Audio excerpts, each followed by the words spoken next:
Welcome to Incredible Idaho. I'm Wayne Walker. Tonight we're up at Lucky Peak, one of a series of foothills that make up the Boise Front north of our capital city. Recently, wildlife biologists discovered that this area is one of the best places to observe migrating birds of prey. Now that's great news if you're a wild bird watcher, but it's even more exciting for the scientists who study these mysterious creatures. There's one being stooped by two other little ones, but I can't really tell what they are. Just have to move in a little bit closer.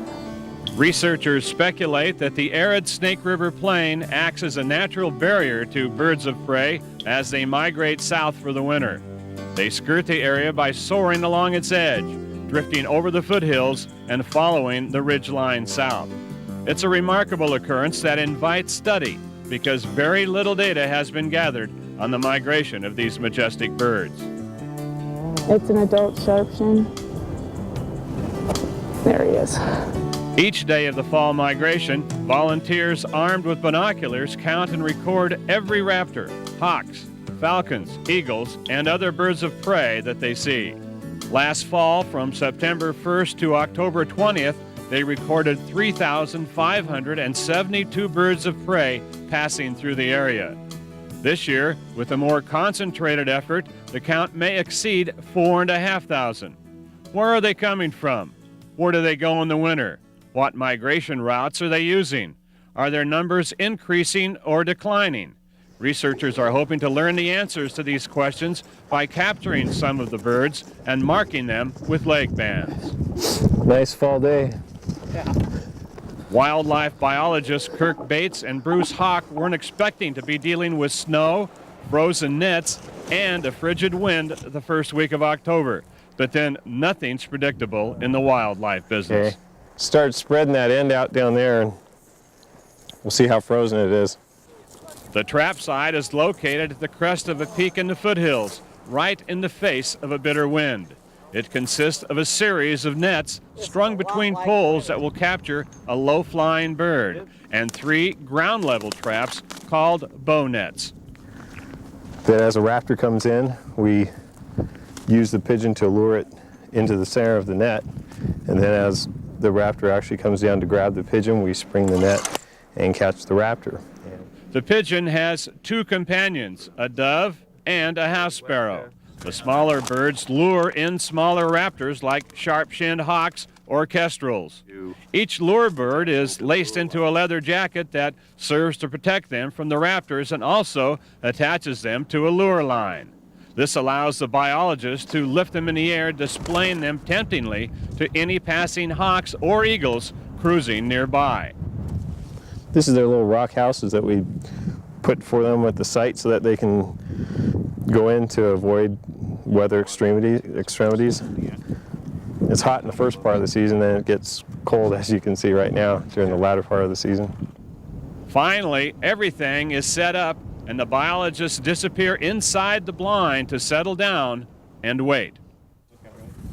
Yeah, we're always on the constant lookout because birds, we only see probably half of the birds that really come into the station. The others blindside us, so we always have to present the pigeon about once every minute or two. This is what the raptor sees when Kirk presents the pigeon. Last fall, 368 birds of prey were lured into the trap site by this setup and captured.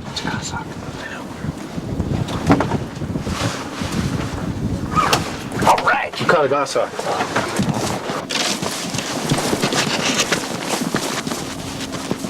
Wait. I got it. Okay. Okay. Okay. That's a good way to start today. Great. Oh, We can set the bow net and check the pigeon. Looks like a male due to its size. You can see how fast things happen. And again, we don't have any idea where these birds are coming from. That's what we hope to achieve with this project. Goshawks are one of the larger birds of prey that migrate through the area. Like most raptor species, the male goshawk is generally smaller than the female. We slide into this can. Then we take some of the measurements in the can, as well as its weight.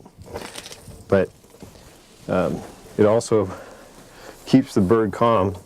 The main purpose of the trapping project is to ban the birds in hopes that they'll be recovered somewhere and the bands returned to the address inscribed inside. In this manner, researchers can get some idea where the birds travel. 8.9. Various measurements are taken in order to record some baseline data on the birds, such as the goshawk's weight and the length of the talon or claw. Millimeters for a tail measurement. The project has caught the attention of a number of groups who have come on board with funding or in-kind contributions. The list reads like a page out of a natural resource guide.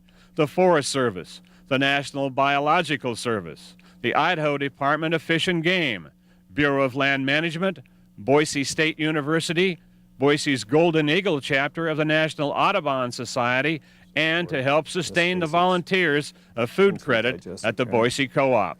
Despite the long list of cooperators, the actual funding is limited, and the project is dependent on the generosity of volunteers. Okay, the goshawk's finished being processed and we're ready to release him. It's a handsome bird. The males have a wingspan up to 3.5 feet. As he matures, his plumage will turn from this brown to a beautiful silver. Kirk tosses the goshawk into the air, and the bird is gone. Raptors are a good indicator of ecosystems and the health of those ecosystems. And if the top level predators in an ecosystem are doing well, then overall that's a good indicator that the system is healthy. And that's when I The realized... second capture of the day is another one of the larger raptor species. This is great because we don't catch very many of these. It's an adult redtail. The red-tailed hawk is equipped with talons large enough to carry off a ground squirrel or jackrabbit. Its diet is mainly small mammals. Red-tails are not as likely to be drawn in by the prey offered here. Okay, our trap time was...